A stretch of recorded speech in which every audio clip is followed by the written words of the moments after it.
Okay, coming back at you, and it's a late night again.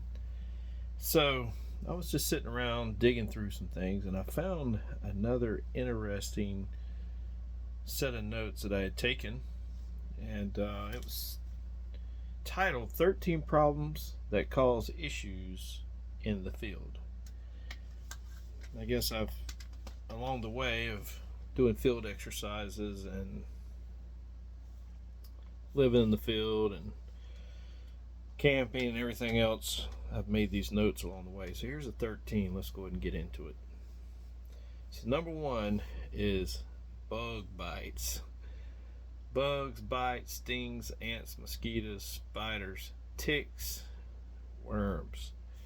Man, is that so right? I have been in the field and always come back with a new bug injury or annoyance, some kind of bite. So yeah, bugs are a big thing. So that's the first thing on the list. The next thing on the list is hypothermia. So I guess you can think about this list as being 13 problems you probably didn't think about until it actually started happening. So number two, hypothermia. Losing body temperature, getting wet, just getting cold as heck out in the field. I remember when we got deployed to the desert one time. It was my first time in the desert, and the Army has this list that you're supposed to take. So, okay, I looked down the list and took off to the desert. I didn't have a jacket. I didn't have cold weather gear because I thought it was always hot in the desert. Well, guess what? In the desert at nighttime, it's 40 degrees and you freeze your ass off. So, yeah, my first request back to the base was send my cold weather gear because it was cold. All right, number three on the list is water. Drinking bad water and not having enough of it. This is so right because I remember not having enough water along the way and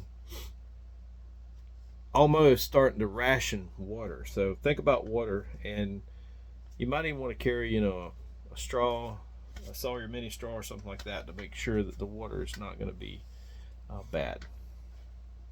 Number four, animals, wolves, coyotes, snakes, bears, and cats.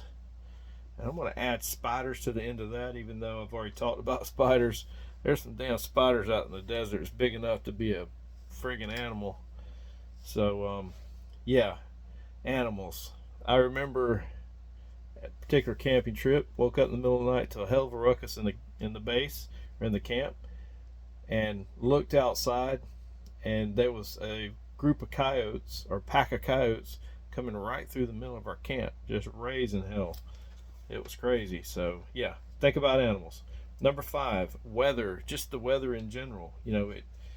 You leave and it's nice and warm. Before it's over, it's raining and cold. So windy, snow, ice, and then another part of the weather is lightning. So had some friends camping in a camper, and lightning struck one of the girls, and that was not good. So when you're camping, if you're under a tree in the middle of an open area, there's a good chance that if it starts lightning, it's going to be lightning hitting you there. So you might want to consider getting away from, the tallest objects. Number six, hygiene and keeping clean. Fungus issues, rashes, and clothes just getting all salted up and causing more chafing and things like that. So think about your hygiene.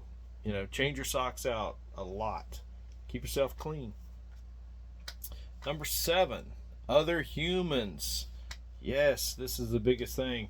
The most dangerous creature on earth is a human being. So, other humans, never know who to trust and their motives. When you're out camping and somebody says, hey man, they knock on your door, if you're in a camper, of course, they knock on your door and, hey, just wondering, and wanting to make chit chat.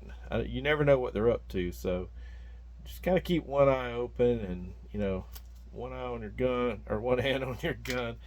And if you're out camping, tent camping or roughing it, then you definitely need to be thinking about it. Number 8, food, lack of calories.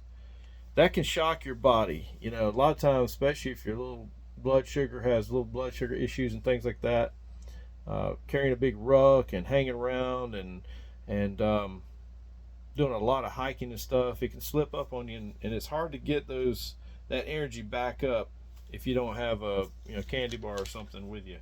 So you want to keep your mind functioning at 100% and your body. So carry a little snack with you if you need to. Number 9, mental fatigue is a big thing that's could be hitting us kind of hard. Mental fatigue is, definitely a big one. I know that the more someone gets tired, the more I get tired, the more I kind of get down and don't feel like doing anything, and it just, it can kind of get lonely, especially if you're lonely. I remember being deployed many times that the mental fatigue was a big thing, and loneliness was a huge thing, especially if you're used to being around your kids every night and your wife every night, and then all of a sudden, boom, you're in the middle of the field. The first couple of days is kind of nice, and then after 4 or 5 days, a week, 2 weeks, 3 months, it kind of gets, your mind just starts to bother you sometimes. So anyway, think about your mental fatigue. Try to keep a positive attitude. Have something to do. Maybe keep a journal. That always helped me a lot. Is just kind of writing a story or something while I'm there. Number 10, medical issues and no treatment, no medication. And if you have some type of dependency that you don't know about or you do know about, medical issues may not be close at hand in a end of the world scenario or shit hit the fan scenario or society hits terminal failure scenario or just out in the woods camping or whatever. Think about your medications and your medical needs and issues. Number 11, dealing with discomforts in the field and in the wild. And what I mean by that is odd noises and unknown situations.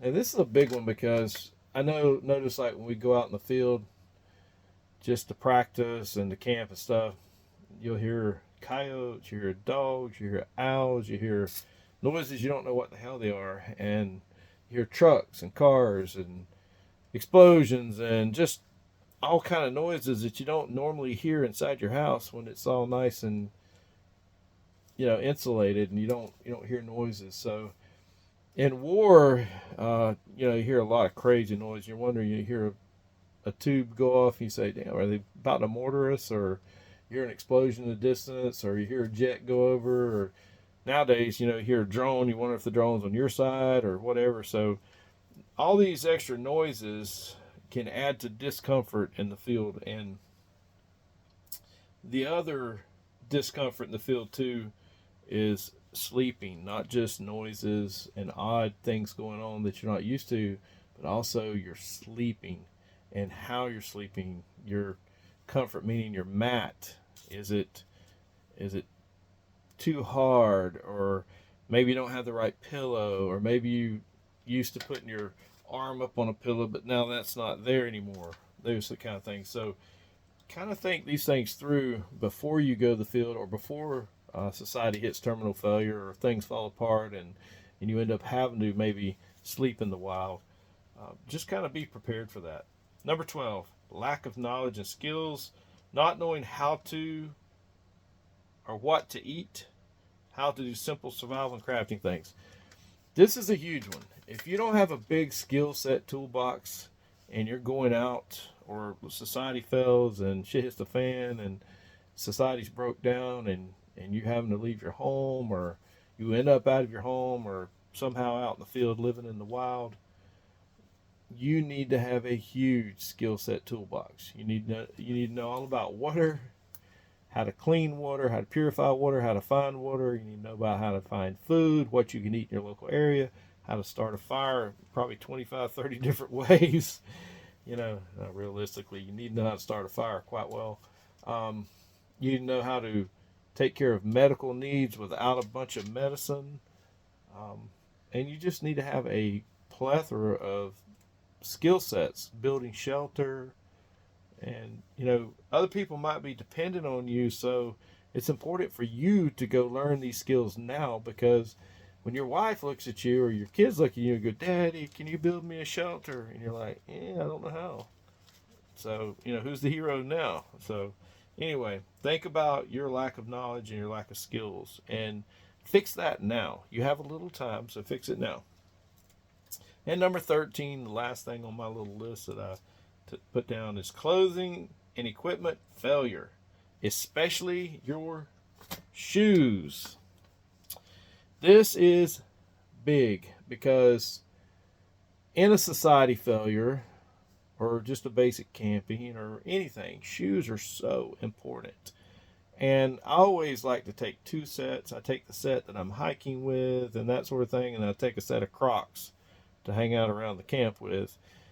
And, you don't have to have that, but they're nice because you can wash your feet and put them right back in it and, wash them off. They're easy to clean and they're good camp shoes.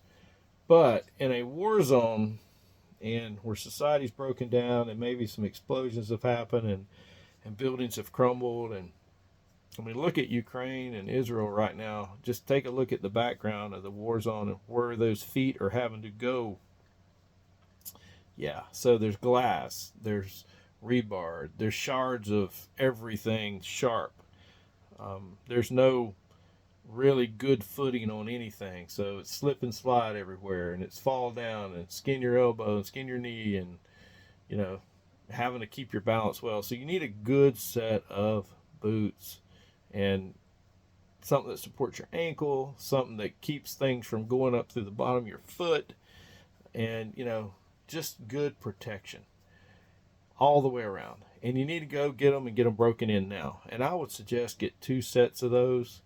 And like we did in the Army, we wore one day, and then if you have this luxury of having a permanent camp type thing where you can keep your gear there and not have to, you're not worried about weight and how much gear you can take and that sort of thing. So you need to have 2 sets.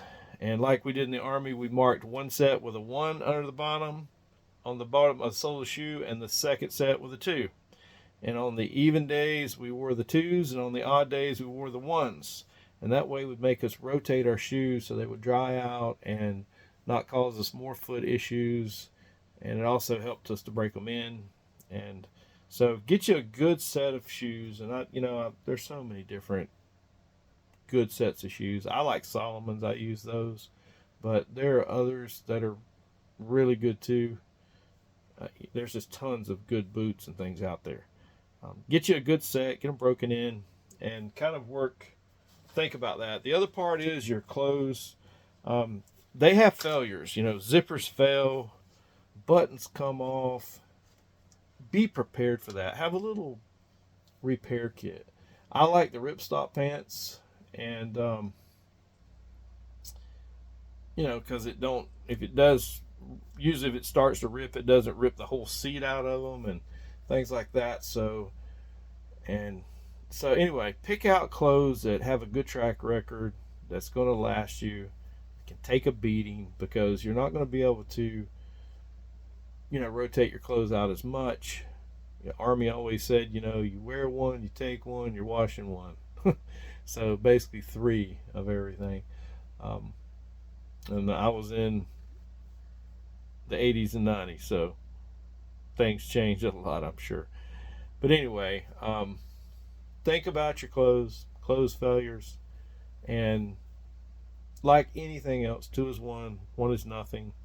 Take care of your equipment take care of you, all those good things. So anyway, that's my talk of the 13 things that you probably didn't think about that always sneak up on you in the field and could cause you some issues in the field if you're not prepared for them, and think about them. All right. Hope you guys had a great Easter. I feel like something's coming, man. So prepare. It's coming. Go out and make yourself, your family, your life, your teammates better.